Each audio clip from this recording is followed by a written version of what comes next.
Bonjour et bienvenue à Au choix du chef. Aujourd'hui, on se déplace vers un traiteur à Mercier, un spécialiste dans les mets préparés. Les gens d'aujourd'hui travaillent, courent partout à gauche et à droite, mais au Petit Potager vous offre l'option de ne rien préparer et de vous laisser servir.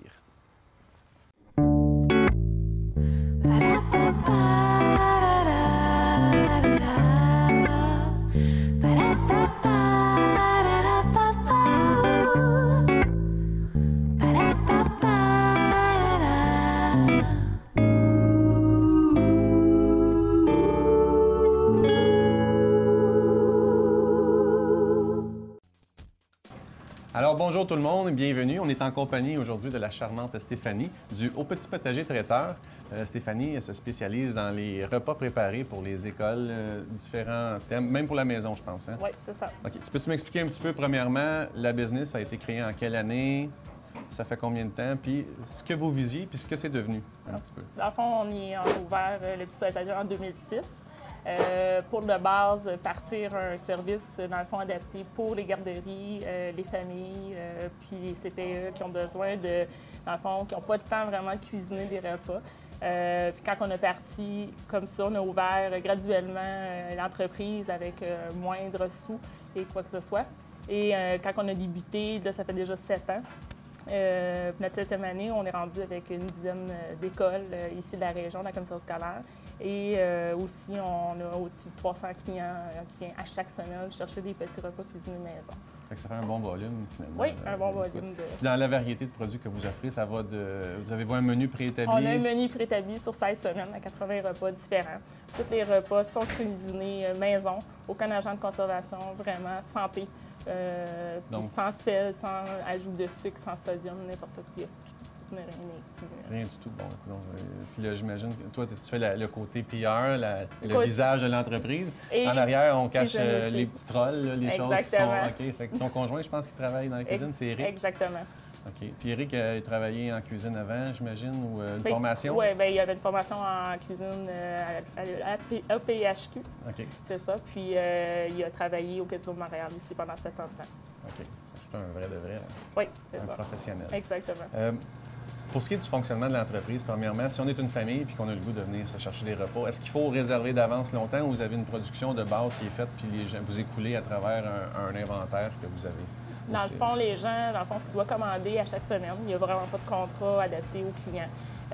En longtemps de suivre les 5 repas qu'on cuisine par semaine. Fait que sur 16 semaines, on a une variété. Fait qu'on cuisine 5 recettes que les gens, dans le fond, suivent. Sur notre site web, on a une commande en ligne. OK? Les gens peuvent commander aussi directement ici avec nos secrétaires. Fait qu'on commande. Dans le fond, on cuisine 5 recettes. Les gens les choisissent, dans le fond, le format, dans le fond, qu'ils veulent. Le format pour une personne, 2 personnes ou 4 personnes. Okay. Puis les commandes avant le mercredi. Okay? On demande aux gens de commander pour le dimanche qui s'en vient. OK. Fait que la production est faite en fonction des commandes qui ont été passées. Exactement. J'imagine qu'il y a un petit excédent si jamais il y a des personnes qui rentrent en passant. C'est ça. OK. Puis pour ce qui est des écoles, est-ce que c'est le même menu qui est développé ou bien on a vraiment un menu école qui est pensé? C'est sûr qu'on a un menu école. Le menu école, maintenant, cette année, on a fait un changement, un virage complet aussi. C'est sûr qu'avec les commissions scolaires qu'on demande avec le gouvernement, les la politique alimentaire, et voilà. Ça finit plus. Là. Fait qu'on a vraiment adapté un peu le même principe qu'un peu que le Petit Potager en fait de menu, sauf qu'on a 3 choix de repas qui est un choix dans le fond du jour qui est la même chose que le Petit Potager. Santé, autant qu'il y a du tofu, des mets végétariens, des poissons. Et 3 onces de viande cuite par portion et tatati patata. Puis vous avez le choix de pâté chinois et spaghetti qui est winner dans toutes les écoles. Fait que les gens adorent avoir ce service-là qui est un 3 choix par C'est juste des repas chauds ou on a aussi un petit côté froid qu'on peut avoir occasionnellement? C'est vraiment des repas chauds qu'on a, dans le fond, qui sont adaptés pour chaque école. Okay.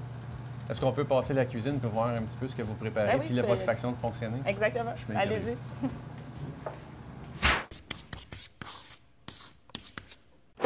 Bonjour, aujourd'hui je suis au vignoble Le Chaboté à Hemingford, toujours, et je suis en compagnie de M. Normand Guénette, copropriétaire avec Isabelle Ricard de ce vignoble, qui est un relativement nouveau vignoble ici à Hemingford, n'est-ce pas? Oui. Ça a été fondé en quelle année? On a commencé en 2004 à planter nos premières vignes, les premiers 3507. On a rajouté des vignes chaque année depuis. On est rendu avec 12 000 vignes maintenant sur une superficie de 4 hectares. D'accord. On a commencé à vinifier en 2007, donc avec nos premières écoles. OK. On a fait des tests en 2007, 2008, 2009. Parfait. Donc, pour développer nos produits. Oui, OK. Puis pour arriver à des vins au goût qui vous plaisent. Oui, c'est ça. Puis un certain standard de qualité qu'on voulait avant de mettre en marché. D'accord. Donc, pour ne pas mettre des mauvais vins sur le marché et puis faire une mauvaise réputation. Oui, effectivement. Effectivement, c'est très mauvais. Donc, et finalement, on a ouvert le vignoble le 22 juin 2012. 2012. Donc, ça fait un petit peu plus qu'un an. D'accord. Donc, 8 ans entre la première plantation et la première mise en marché. Oui, exactement. D'accord. C'est quand même une assez longue période. Oui, c'est une longue période. On voulait être sûr qu'on faisait bien ça. Puis OK. on a pris le temps, justement, de bien choisir nos cépages, de Parfait. bien faire nos assemblages. D'accord. Et aussi de développer certains produits plus particuliers. D'accord. On va en parler un petit peu plus tard de vos produits particuliers. Oui. Donc, depuis ce temps-là, donc ça fait une année maintenant complète que vous êtes en production. Est-ce que vos vins ont quelque chose de particulier? Nous, on essaie de travailler beaucoup sur l'équilibre dans les vins. Donc, avoir des vins qui sont bien balancés, qui sont agréables à boire, qui n'ont rien qui accroche. D'accord. Et puis, on a essayé aussi de développer une belle gamme de produits, donc blanc, rosé, rouge, aussi des vins liquoreux. Parfait. Donc, pas se concentrer seulement sur un produit ou deux. Et une question souvent que sûrement que les téléspectateurs vont se poser, d'où vient le nom, le Chaboté? Parce qu'on s'entend que c'est pas vraiment un lien avec le vin. Hein. Non, c'est un nom qui a été choisi, entre autres parce que ma conjointe élève des chats de race à Bissin depuis une vingtaine d'années. D'accord. Donc, il fallait qu'il y ait un chat quelque part dans le portrait, dans le vignoble. OK.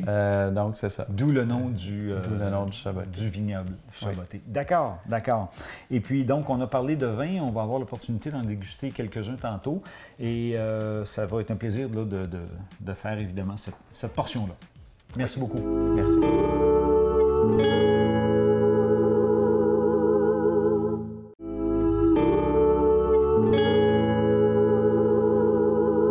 Donc, M. Normand, on va déguster maintenant toujours la partie intéressante des reportages, la portion dégustation. Oui. Donc, on est en présence ici du Chaboté demi-sec. C'est bien ça. Donc, c'est un vin blanc et élaboré à partir de quel cépage? C'est un assemblage de Louis Swanson et Prairie Star. D'accord. Donc, deux cépages rustiques originaires du Minnesota. OK. Des cépages qui vont résister jusqu'à moins 35, donc sans protection hivernale. Sans protection hivernale. Et avec des très belles qualités pour la vin aussi. OK. Parfait. Donc, effectivement, on voit que c'est un vin qui est quand même relativement pâle, mais une belle couleur, c'est brillant, c'est intéressant. Puis au nez, on a des belles odeurs de fruits à chair blanche, comme de la pêche, de la poire, un petit peu floral aussi, intéressant. Et évidemment, la portion intéressante, la plus intéressante, c'est de déguster.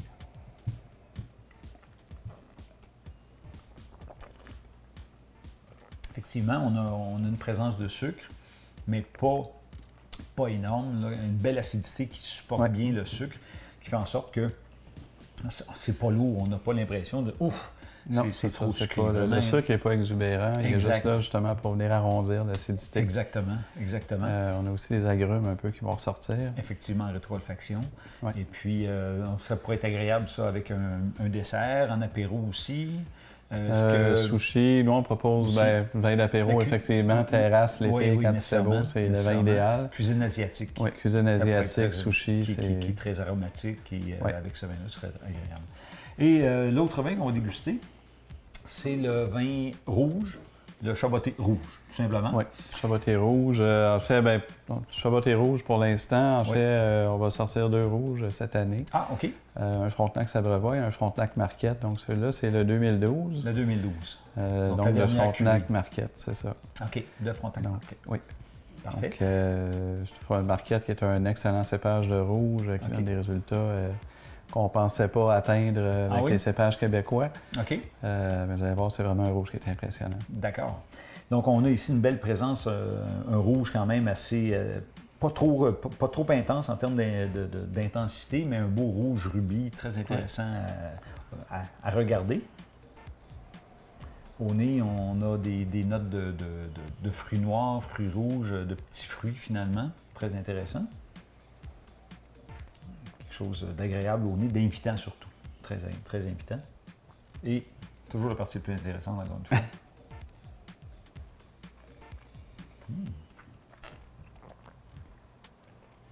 On a des tanins intéressants, pas trop astringents. La langue n'a pas l'impression d'épaissir d'un huitième de pouce, là. Ouais. Quelque chose de bien.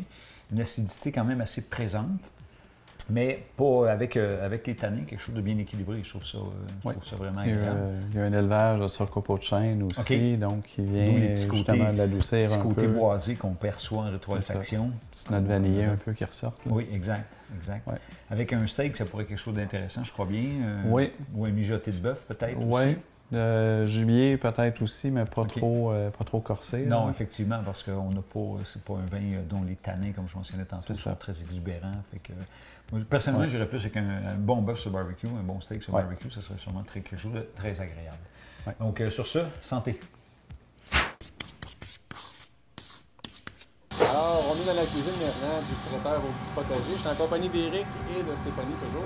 Alors, Éric, là aujourd'hui, je sais que c'est une grosse journée de travail. Écoute, c'est des traiteurs. Ils sont environ 600-700 personnes aujourd'hui.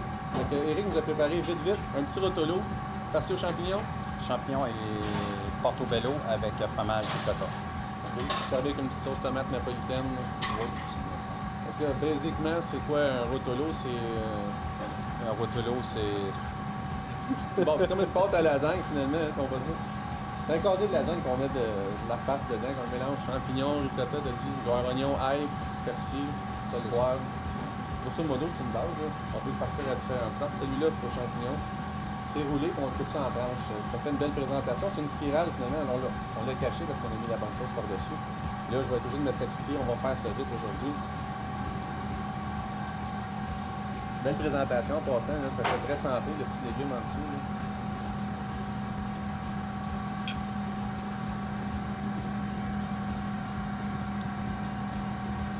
Si jamais je me passe une école ou une garderie, je t'engage. Super. Ouais. C'est très bon, les pâtes, c'est des pâtes fraîches, belle farce, crémeuse, onctueuse, très savoureuse. La sauce tomate est vraiment bonne. On n'a rien à rajouter parce que c'est une belle pâte, une belle présentation, un bon stock. Éric, je vais en profiter de 2 minutes que je suis avec toi pour, te féliciter parce que pour moi, je sais c'est quoi travailler et produire du 600-700 portions par jour. J'ai déjà fait dans une école secondaire. C'est beaucoup d'ouvrage et beaucoup d'organisation. Puis en plus, toi, tu te donnes le trouble de le transporter à l'extérieur. Avec chapeau, moi, j'ai beaucoup de respect pour toi. Je voulais te le dire. Merci à toi. Puis, les gens, est-ce qu'on peut inviter les gens à venir? Je sais que vous avez un site web, je crois. Donc, on va sans doute faire apparaître ça au bas de l'écran. C'est-tu l'adresse, c'est là? C'est www.lepetitpotager.ca. Oui. Alors là-dessus, on peut passer des commandes. Des commandes, vous avez les photos des installations. Dans le fond, vous avez le menu, vous avez, dans le fond, toutes les informations sur, dans le fond, qu'est-ce qu'on fait pour les gens, que ce soit pour les garderies, des compagnies, des écoles. Puis on explique brièvement comment ça fonctionne. Vous avez même les tarifs aussi, des formats de repas qu'on fait. Il y a des forfaits, j'imagine. Si on achète, moins ça coûte cher. Exactement. Si vous prenez des fois comme un forfait 2 personnes, vous avez, quand vous prenez 5 repas par semaine, vous avez, dans le fond, dessert ou accompagnement inclus gratuitement. Oh, les desserts, c'est fait maison, j'imagine aussi. Exactement. Des dieux. Des dieux. Fait que, écoutez, merci beaucoup, premièrement, pour nous avoir accueillis. Je sais que vous êtes beaucoup dans le jeu aujourd'hui. C'est un plaisir, comme on dit. On invite les gens à venir se procurer des petits repas. Le site web, tout est inscrit, la façon de procéder, le menu complet. Vous pouvez prévoir jusqu'à 16 semaines de menu. Donc, côté variété, vous ne pouvez pas manquer votre coup. Combien de jours? 16 semaines, ça fait combien de jours? 4 mois. 4 mois sans manger la même affaire, puis on recommence. Moi, je pense que chez nous, c'est 2 fois par semaine du spaghetti. Je pense que c'est une belle option à venir manger au petit potager. Alors, je vous invite à venir. Merci beaucoup, Éric. Ça me fait plaisir. Merci, Stéphanie. Merci. Maintenant, je vous présente le coup de cœur de Serge. C'est leur vin de paille. C'est un vin un peu particulier et qui, comme son nom l'indique, on va en parler un petit peu tantôt, là, mais ce raisin-là est séché sur de la paille, d'où le nom vin de paille. Et j'aimerais ça qu'on puisse déguster ce nectar parce que c'est vraiment quelque chose qui est un vin très liquoreux. Titre à combien en pourcentage d'alcool? Celui-là, c'est la cuvée 2012 et titre à 13 À 13 c'est quand même assez important comme pour un vin liquoreux. Oui, pour un vin liquoreux, c'est un peu typique des vins de paille aussi. OK. Donc, les levures sont très vigoureuses pour quand même convertir parce qu'on a quand même un taux de sucre assez important ici. Là. Oui, c'est ça. Ça prend des levures qui vont réussir à résister jusqu'à ces taux de sucre-là, jusqu'à ce taux d'alcool-là. D'accord, sans trop se fatiguer. C'est ça. Donc, la fermentation est aussi un peu plus longue parce que ça prend plus de temps à se terminer. D'accord, un petit peu plus froide à ce moment-là? Oui, on fermente à relativement basse température. OK, pour permettre justement aux levures de survivre à la quantité de sucre qu'ils ont transformé. C'est ça. Puis en même temps, pour permettre aux arômes de bien se développer. D'accord. Donc, on pourrait constater qu'on est en présence d'un vin, d'un vin blanc, même s'il est ambré comme ça. On a vraiment une teinte qui se développe, qui est très foncée, due au fait qu'on a séché les raisins, bien entendu. Oui, puis ça vient en même temps du cépage qui est du Frontenac gris. OK. Donc, un cépage comme rosé un peu. C'est ça. Donc, il va déjà donner des couleurs roses ambrées à la récolte à l'automne, quand on l'utilise en rosé, par contre. OK. Pour le vin de paille, le fait qu'il va sécher, justement, il va y avoir une certaine oxydation qui se fait. D'accord. Donc, il va donner cette couleur plus ambrée. Parfait. Ouais. Donc, au nez maintenant, on sent des fruits séchés, des fruits confits, comme l'abricot, entre autres. Peut-être aussi des fleurs séchées qui comparativement aux fleurs fraîches, on ne trouve pas exactement la même chose. Un petit côté, il me semble, on a une petite pointe de minéralité aussi. Quelque chose de très, très agréable au nez. Et j'en salive déjà, là. Donc,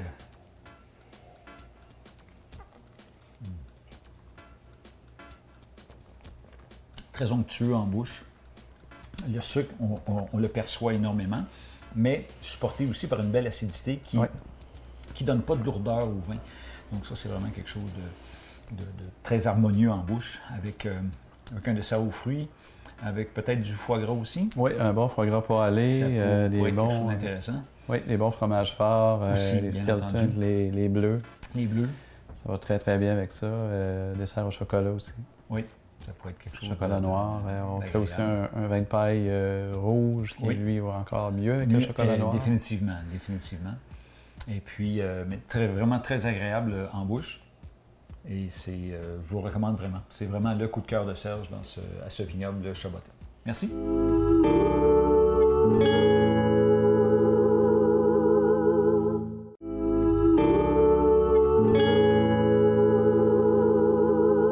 Bonjour tout le monde. Aujourd'hui, on va préparer des petits rotolos aux champignons comme on a vu au petit potager. Alors, on voulait vous montrer un petit côté visuel de la chose, de la préparation. Alors, ce qu'on a besoin, c'est pas bien compliqué. On a besoin d'à peu près 5 ingrédients. Des pâtes fraîches, de lasagne en tant que préférence. Vous pouvez les acheter dans le comptoir de réfrigéré au IGA ou votre épicerie préférée. On a du fromage ricotta. J'ai un petit peu d'huile de tournesol, de l'oignon, de l'ail, de la ciboulette et des champignons. Alors, les rotolos qu'on a mangés chez Petit Potager étaient des rotolos aux champignons portobello. Ici, j'ai mélangé 3 sortes de champignons. Alors, j'ai des pleurotes, j'ai des champignons blancs au café. Ceux-là, c'est la même chose que les petits champignons de Paris, mais ils sont bruns. Et on a nos fameux portobello. Alors, tout ce qu'on a besoin de faire, c'est de les couper en gros morceaux. Puis, on va les faire revenir dans un petit peu d'huile d'olive avec un peu d'oignon et de l'ail.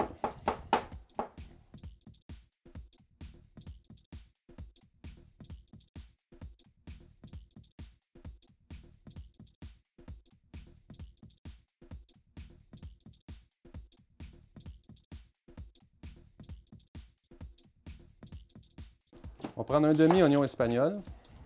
On va le hacher fin.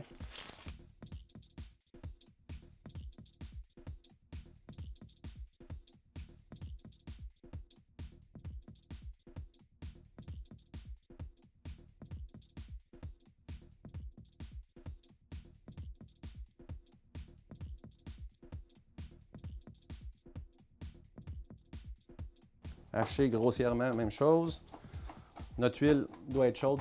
Dans notre poêle, on va aller lancer tout ça, puis on fait revenir ça pendant environ 4 à 5 minutes en brassant occasionnellement. Ce qu'on veut, c'est faire enlever l'eau qui est contenue dans les champignons, parce que ça contient beaucoup d'eau.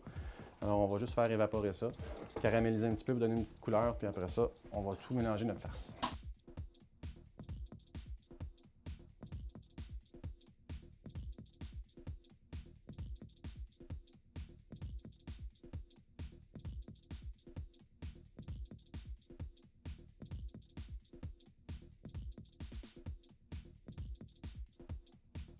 Mes pâtes, 1 minute plus tard, je vais arrêter la cuisson. Je les mets dans un bol d'eau froide. Je vais les laisser dans l'eau froide jusqu'à temps que je les utilise.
Côté de la technique, on est avec l'excédent d'eau. On dépose de la farce dessus.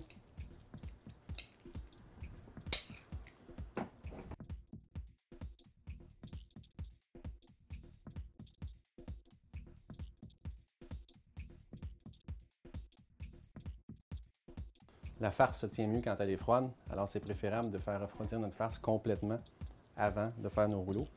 On va couper ça en 4 parties. Alors, un petit coup au milieu. Ça prend un couteau qui coupe bien, je vous avertis, surtout si c'est souple.